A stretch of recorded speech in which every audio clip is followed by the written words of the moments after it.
नमस्कार मित्रांनो, तुम्ही व्हिडिओच्या टायटल आणि थंबनेल मध्ये बघितलं असेल की हा व्हिडिओ 8वी ते 12वी त्यानंतर ग्रॅज्युएशन प्लस MSc पास विद्यार्थ्यांसाठी आहे। कारण की त्यांच्यासाठी आता भरती निघाली ठाणे जिल्हा मध्यवर्ती सहकारी बँक लिमिटेड मध्ये आणि याच भरतीची सविस्तर माहिती तुम्हाला मी या व्हिडिओमध्ये सांगणार आहे। त्यासाठी व्हिडिओ तुम्हाला शेवटपर्यंत नक्की बघायचा आहे आणि तुमच्या सर्व 8वी ते 12वी त्यानंतर ग्रॅज्युएशन प्लस MSc पास झालेल्या सर्व विद्यार्थ्यांना हा व्हिडिओ नक्की शेअर करायचा आहे। आणि आपल्या चॅनलला तुम्ही अजूनपर्यंत सबस्क्राइब केलं नसेल तर आधी सबस्क्राइब करून घ्या आणि सोबत ते बेल आयकॉन सुद्धा प्रेस करून घ्या।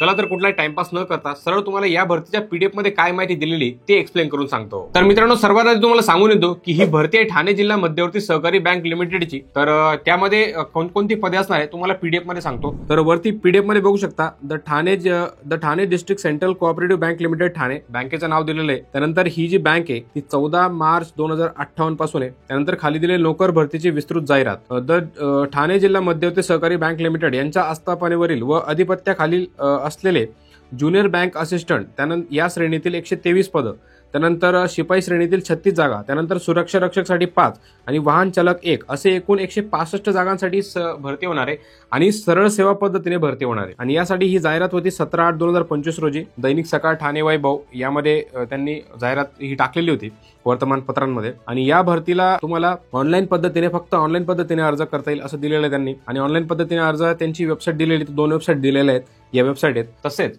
या व्हिडिओच्या डिस्क्रिप्शन मध्ये मी आपल्या वेबसाईटची लिंक दिलेली आहे जिथं आपण प्रत्येक भरतीची सविस्तर माहितीची पोस्ट बनवत असतो आणि त्यात सर्व माहिती दिलेली असते। ऑनलाईन अर्ज करायची लिंक पण दिलेली असते आणि ऑनलाईन अर्ज कसा करायचा याची स्टेप बाय स्टेप सुद्धा माहिती दिलेली असते।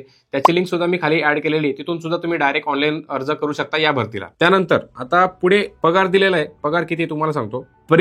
परिवीक्षा दिन कालावधीत तुमचा परिवीक्षा दिन म्हणजे प्रोबेशन पिरियड असतो, तर त्यामध्ये तुम्हाला पेमेंट किती असेल तर ज्युनियर बँक असिस्टंट श्रेणी यासाठी 20,000 रुपये पेमेंट असेल दर महिन्याला, शिपाई श्रेणीसाठी 15,000 रुपये दर महिन्याला असेल, वॉचमन श्रेणीसाठी 15,000 रुपये असेल आणि वाहन चालकसाठी 15,000 रुपये असेल। लक्षात ठेवा हे जे पेमेंट आहे हे प्रोबेशन पिरियडचं आहे, तुम्ही परमनंट झाल्यानंतर तुम्हाला पेमेंट वाढ होईल। त्यानंतर अर्ज भरण्याकरिता जी तारीख, शेवटची तारीख कधी असणार आहे ते वगैरे दिले त्यांनी। तर इथे दिले संकेतस्थळावर अर्ज भरणे म्हणजे वेबसाईटवर 18/8 पासून ऑनलाईन अर्ज सुरू झालेत आणि 29/8/2025 पर्यंत ऑनलाईन अर्ज तुम्ही या भरतीला करू शकतात संध्याकाळी 5 वाजेपर्यंत। तर त्यानंतर परीक्षा शुल्क म्हणजे परीक्षेची फी आहे ती पण तुम्ही 29 तारखेपर्यंत भरू शकतात।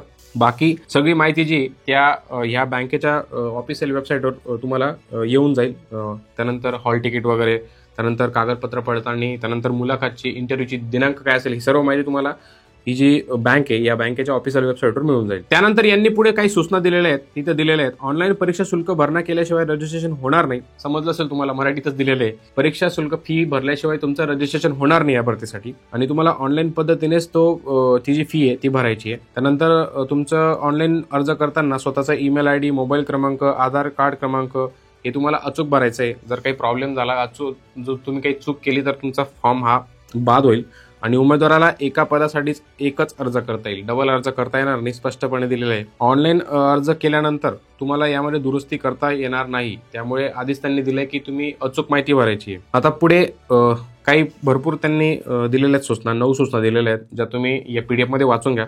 PDF खाली मी प्रोव्हाइड करून देईल तुम्हाला। त्यानंतर जे शिक्षण पात्रता आहे ती काय तुम्हाला सांगतो। शैक्षणिक अर्हता इथे दिलेली आहे। ज्युनियर बँक असिस्टंट यासाठी एकूण जागा आहेत 123, वयाची अट आहे 21 ते 38 वर्ष, शिक्षण पात्रता प्लस वयाची अट सांगते। तर याच्यामध्ये शिक्षण पात्रता जी आहे ती दिलेली त्यांनी शासन मान्यता प्राप्त विद्यापीठाचा किमान 50% गुण मिळून उत्तीर्ण असावं, म्हणजे तुमच्याकडे डिग्री असावी तर ती 50% गुणांसह असायला पाहिजे, म्हणजे त्यामध्ये तुम्हाला मिनिमम 50% गुण पाहिजे, प्लस तुमच्याकडे MSc केलेला कोर्स पाहिजे, MSc हा कोर्स केलेला पाहिजे, तर सर्टिफिकेट पाहिजे। त्यानंतर पुढचं जे पद आहे तर पुढच्या पदासाठी शिक्षण पात्रता काय ते सांगतो। शिपाईसाठी 36 जागा आहेत, वयाची अट 18 ते 38 वर्ष आणि यासाठी शिक्षण पात्रता आहे 8वी ते 12वी पास। त्यानंतर सुरक्षा रक्षकसाठी 5 जागा आहेत, वयाची अट 18 ते 38 वर्ष आणि यासाठी सुद्धा शिक्षण पात्रता पाहिजे 8वी ते 12वी पास पाहिजे। त्यानंतर वाहन चालक आहे यासाठी 1 जागा आहे आणि वयाची अट 18 ते 38 वर्ष, यासाठी सुद्धा 8वी ते 12वी पास अर्ज करू शकतात, प्लस तुमच्याकडे 4 चाकी वाहन परवाना असणे आवश्यक आहे, म्हणजे LME लायसन पाहिजे तुमच्याकडे।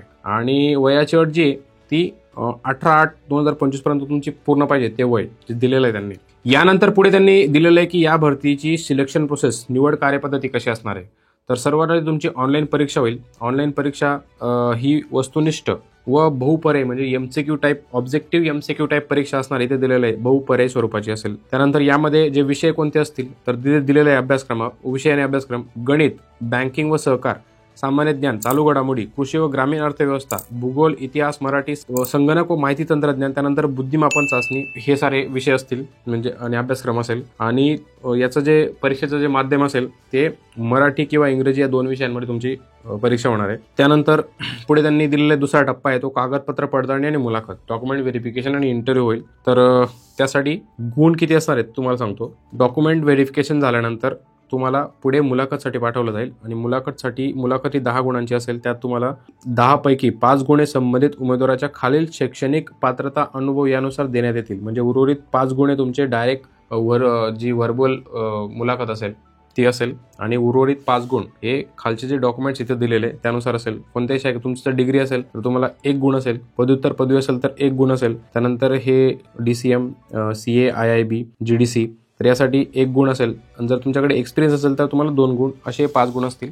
तर हे तुम्हाला कामात येतील तुमच्या इंटरव्ह्यूमध्ये. त्यानंतर सर्वात महत्त्वाचा टप्पा म्हणजे उमेदवाराची अंतिम निवड कशी होईल. तर उमेदवाराच्या ऑनलाईन परीक्षेतील गुण व मुलाखतीचे गुण यांची बेरीज करून एकूण 100 गुणांपैकी तुमची अंतिम निवड लागेल. अंतिम निवड लागल्यानंतर पुढे त्यांनी दिलेलं आहे की त्या श्रेणीतील पदसंख्या विचारात घेऊन अंतिम निवड सूची व प्रतीक्षा यादीमध्ये समान गुण धारण ज्यांचे समान गुण येतील एकसारखे तर त्या उमेदवारांमध्ये ठाणे व पालघर जिल्ह्यातील उमेदवार, धारण करिता असलेली उच्च शैक्षणिक अर्हता, अनुभव व वयाची सेवा ज्येष्ठता, आडनावाच्या इंग्रजी अक्षरानुसार या क्रमाने त्यांना प्राधान्य देण्यात येईल. त्यानुसार त्यांची निवड होईल. आता पुढे त्यांनी प्रोबेशन पिरियड काय असणार आहे तर परिवीक्षाधीन कालावधी असेल तर निवड करण्यात आलेल्या उमेदवारांच्या परिवीक्षाधीन हंगामी कालावधी 1 वर्षाचा असेल. त्यानंतर कालावधीमध्ये उमेदवाराची सेवा असमाधानकारक असल्यास सदर उमेदवारास सेवेत कायम करणे वा न करण्याचा अधिकार बँक राखून ठेवेल. म्हणजे प्रोबेशन पिरियड संपल्यानंतर तुमचा परफॉर्मन्स चेक केला जाईल. परफॉर्मन्स चेक केल्यानंतर बँक ठरवेल की तुम्हाला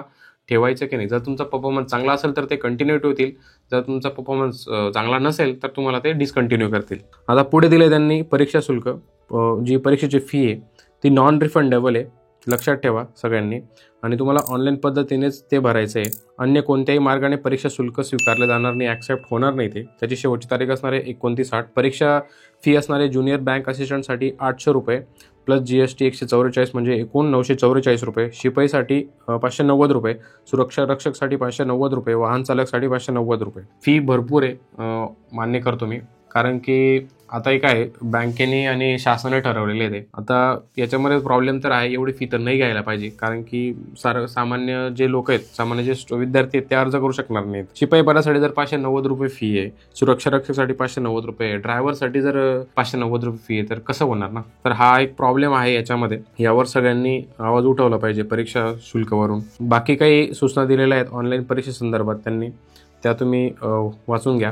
थोडं शॉर्टमध्ये सांगून होतो. मराठी किंवा इंग्रजी भाषेचं ज्ञान तुम्हाला पाहिजे परीक्षेसंदर्भात. उमेदवाराने अर्जात भरलेली खोटी माहिती सादर केल्यास, सत्य माहिती दडवून ठेवल्यास, निदर्शनास आल्यास उमेदवाराची नियुक्ती तात्काळ रद्द करण्यात येईल. तुमच्या डॉक्युमेंटमध्ये काही हेराफेर केली असेल तुम्ही, जर नंतर कळलं तर तुमची नियुक्ती असेल म्हणजे तुम्हाला जर पोस्ट मिळाली असेल तर ती रद्द करण्यात येईल. त्यानंतर ऑनलाईन अर्ज व ऑनलाईन परीक्षेचे शुल्क भरण्याची पद्धत त्यांनी दिलेली खाली. ही सर्व माहिती इथे PDF मध्ये पण बघू शकता. आणि आपल्या वेबसाईटला या भरतीची पोस्ट बनवलेली ठाणे DCC भरती 2025 तर ते पण तुम्ही बघू शकता. ठाणे DCC बँक भरती आपल्या वेबसाईटला पोस्ट आहे, ही पोस्ट बघू शकता इथे. तर यामध्ये सर्व माहिती दिलेली आहे. जी माहिती त्यांनी इथे दिलेली आहे की ऑनलाईन अर्ज कसा करायचा, त्यानंतर परीक्षा शुल्क कसा भरायचा, याची सर्व माहिती दिलेली आहे. तर अशा प्रकारे तुम्ही या भरतीला अर्ज करू शकतात. ऑनलाईन अर्ज करायची शेवटची तारीख आहे 29 ऑगस्ट. त्यामुळे लवकरात लवकर अर्ज करून टाका.